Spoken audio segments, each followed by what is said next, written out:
Synopsis of the Books of the Bible by J. and Darby, Genesis 26.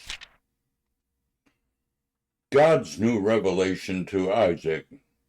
Here in Genesis 26, Isaac replaces Abraham as the heir upon the earth.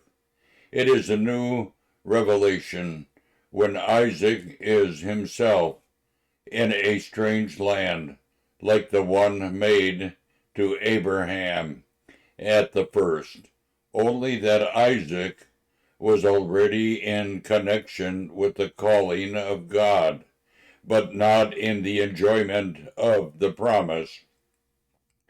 There was a famine in the land, and Isaac could not dwell in it, and he goes to those who had part in the land in possession, but had no title, the future enemies and the oppressor of the people. But God appears to him there and tells him not to return into the world, but to dwell in the land which he should tell him of. He is maintained in a heavenly place, but still as a place of promise, though not now seeking it as unknown, but still as an object of faith. It was a fresh calling under different circumstances. The Lord appeared to him anew, not indeed to journey to the land, but to dwell where he should show him, and not to seek natural resources, Egypt. He was not to go back, but to live by faith. But the land is also shown, and the promise renewed, both as to Israel and the nation, and the land. For the moment he was a sojourner in the land where he was. That is where the Philistines were. Thus the whole land, Philistines and all, was given to him, and he dwelt in Gerar. Isaac's personal walk as to faith. This is the portion of Isaac, as the first half of chapter 12 is the portion of Abraham. From verse 7 to the end, we have the personal walk as to faith, as Abraham's in the latter part of chapter 12, and the settlement of what should be his portion in the posterity according to the faith that he had. He fails like Abraham, and yet more as to the energy.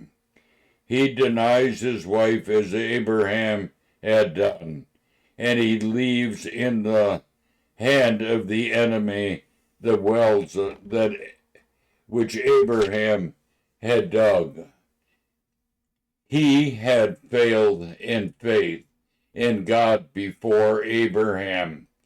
Though God had said to him, "So journey in the land," he had to recite before the will of Abimelech and drive from well to well, and had room only where the Philistines had room.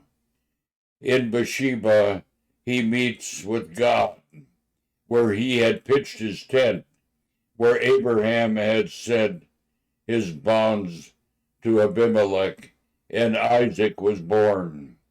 But Abraham had not received direction as to the sojourning in the land, and has reproached Abimelech, whose servant had taken the well, and Abimelech had given it up. Abraham had dug all these wells as he needed as a stranger, and they were not taken away. The only one contended for was Beersheba, and that Abimelech gave up. However, Beersheba was in divine providence, the limits of the land according to the faith of Israel. The Philistines did remain till David came, and the representative of Christ. The otherwise heir of the land possessed it not fully there, and the Lord appeared and blessed Isaac there. Israel reposed the worship. This chapter is Isaac's history. It answers to Abraham. Genesis 12 and Genesis 20. Esau's way and thoughts governed by the present enjoyment. Esau's way were as careless as his thoughts as to his birthright was profaned. He marries with the women of the land.